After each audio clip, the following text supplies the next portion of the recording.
আজকের এই ভিডিওতে আমি আপনাদেরকে দেখাবো কিভাবে আপনি আপনার যে টার্গেটেড লোকেশন, মানে ধরুন আপনি ইউএসএ তে আপনি আপনার ক্লায়েন্টের জন্য একটা অ্যাড রান করলেন, কিন্তু সেই অ্যাডটা আমি বাংলাদেশ থেকে দেখতে পাচ্ছি। তো এটা কিভাবে আপনি হচ্ছে আপনার মানে যারা আপনি তো কখনোই চাইবেন না যে আপনার একটা আছে বাজেটটা লস্ট হোক, কিংবা আপনার অ্যাডের বাজেট বেড়ে যাক, মানে অন্য লোক আপনার অ্যাড দেখুক। তো কিভাবে এটা আপনি গুগল অ্যাডসের ভিতর থেকে সেট আপ, মানে লোকেশন টার্গেটিংটা সেট আপ করতে পারেন, চলুন আজকের ভিডিওতে আমি আপনাদেরকে সেটা দেখাবো। প্রথমত আপনি একটা ক্যাম্পেইন ক্রিয়েট করবেন। আমরা একটা ক্যাম্পেইন ক্রিয়েট করে নিতেছি। আমরা একটা সেলস ক্যাম্পেইন ক্রিয়েট করবো।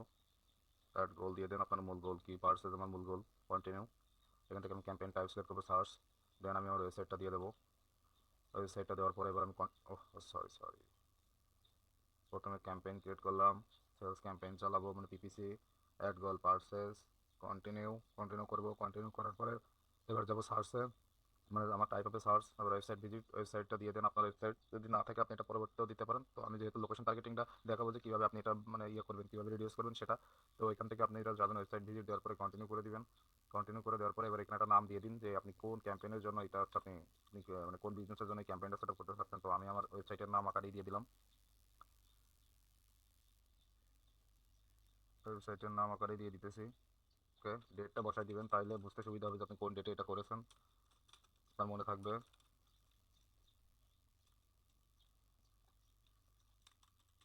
যত সুন্দর করে কাজ করবেন তত সুন্দর করে আপনার মনে করেন ক্লায়েন্টকে রিপোর্টিং করতে সুবিধা হবে। সো আপনার কাজ হবে সবসময় সাজানো গোছানো, যাতে ক্লায়েন্ট বুঝতে পারে যে না এই ছেলেটা প্রফেশনাল, বা এই কাজ সবাই করতে পারে, বাংলাদেশের সবাই ক্যাম্পেইন ক্রিয়েট করতে পারে।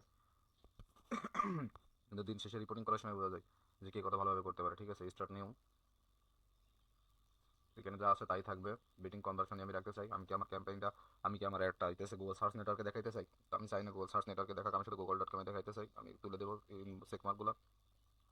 চেকমার্কগুলো তুলে দিতেছি। চেকমার্কগুলো তুলে দেওয়ার পরে এবার আমার লোকেশন সেটিং ঠিক করতে হবে। তো আমি চাই আমার একটা হইতেছে আপনার ইয়েতে দেখাক। আমার টার্গেটেড লোকেশন হইতেছে আপনার কানাডা। ঠিক আছে। তো কানাডা আমি ইনক্লুড করে দিলাম। কানাডা ইনক্লুড করে দেওয়ার পর এখান থেকে আরও অনেক সেটিং আছে। তো আমি শুধু আপনাদেরকে দেখাবো যে কীভাবে আপনি আপনার এই একটা যদি কানাডার মানুষই দেখুক, আপনি যেন বাংলাদেশের মানুষ যেন দেখতে না পাই, আমি শুধু আপনাদেরকে আজকে শুধু সেই বিষয়টা নিয়ে আলোচনা করবো। তো কানাডা সিলেক্ট করলাম, লোকেশন সিলেক্ট করার পর এখানে দেখেন লোকেশন অপশনে যাওয়ার পর দেখবেন লোকেশন অপশনে যাওয়ার পর দেখেন এখানে দুইটা অপশন আছে, presence or interest, people in regularly in or who shown interest in your include location recommended. মানে এখানে প্রথমটা দেখাচ্ছে কি যে আপনার একটা, আর দ্বিতীয়টা আছে দেখেন, দ্বিতীয় অপশনে আছে presence people in regularly in year included location. এখানে প্রথমটা হইতেছে যে যারা আপনার অ্যাড, মানে যারা আপনি যে একটা চালাইতেছেন এই রিলেটেড কিওয়ার্ডে যারা ইন্টারেস্টেড, মানে যারা ওই অবস্থানে আছে এবং রেগুলারলি ওই অবস্থানে যায়, এবং যারা এই মানে আপনার এই কিওয়ার্ডের প্রতি ইন্টারেস্টেড। মানে সাপোজ ধরেন আপনি আপনার একটা চালাইলেন হইতেছে ওয়েব হোস্টিং দিয়ে। তো ওয়েব হোস্টিং দিয়ে চালানোর পরে তো ভাই পুরো পৃথিবী থেকে তো সবাই তো সার্চ দেয় ওয়েব হোস্টিং। তো ওয়েব হোস্টিং আপনি তার ওয়েব হোস্টিং একটা হইতেছে আপনার মনে করেন এটা হইতেছে একটা digital product. So web hosting ad দিয়ে যখন আপনি মানে আপনি চান যে সারা পৃথিবীর লোকজন আমার এই প্রোডাক্টটা কিনুক, তখন আপনি এটা সেট করতে পারেন।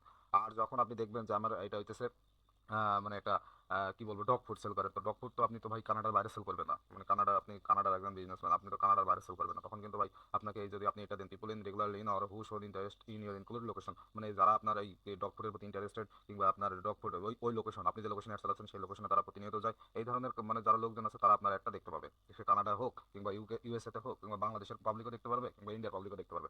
আর যদি আপনি অ্যাড চালাইতেছেন ডগ ফুড দিয়ে, আপনি যদি নিচে অপশনটা সিলেক্ট করেন presence people in or regularly in your include location, মানে আপনি যে আপনার যে লোকেশন, আপনার লোকেশনে যখন আপনি ওটা টার্গেট করে আপনি একটা চালাইতেছেন, সো ওই আপনার লোকেশনের যে মানুষগুলো সেই মানুষগুলো শুধু আপনার একটা দেখতে পারবে, উইদাউট আর কোনো মানুষজন আপনার একটা দেখতে পারবে না। এই জন্য আমি সবসময় ব্যক্তিগতভাবে মনে করি যে আপনার যদি লোকেশন হয়, আপনি যদি লোকেশন বেসড টার্গেটিং করে অ্যাড চালান, তো সবসময় আপনারা এটা দিবেন। তাহলে কি হবে যা মানে আপনার যে লোকেশন, আপনার যে টার্গেটের লোকেশন, সেই টার্গেটের লোকেশনের মানুষজনগুলো আপনার একটা শুধু দেখতে পারবে, এখানে বাইরের কোনো লোকজন দেখতে পারবে না। এতে করে আপনার অ্যাডের কস্ট মানে করেন কমে যাবে, এবং আপনি আপনার টার্গেটের লোক মানে মানুষদের কাছে পৌঁছাতে পারবেন। তো দর্শক, আজকের এই ভিডিওতে আমি আপনাদেরকে শুধু এটা দেখাতে চাইছিলাম যে কিভাবে আপনারা হইতেছে আপনাদের যে টার্গেটেড লোকেশনের বাইরে যারা অ্যাড দেখতে পারে, সেটা আপনারা কিভাবে মানে প্রতিরোধ করতে পারেন, সেটা কিভাবে বাদ দিতে পারেন। তো আপনারা যারা আপনাদের টার্গেট লোকেশনের বাইরে অ্যাড দেখাইতে চান না, তারা এটা সিলেক্ট করবেন। আর যদি আপনি মনে করেন না, সারা পৃথিবীর ব্রড আপনার কি সারা পৃথিবীর সমস্ত মানুষজন আমার একটা দেখুক, তখন আপনি ইন্টারেস্ট যারা আছে তাদেরকে আপনি এটা দেখাইতে পারেন। ধন্যবাদ।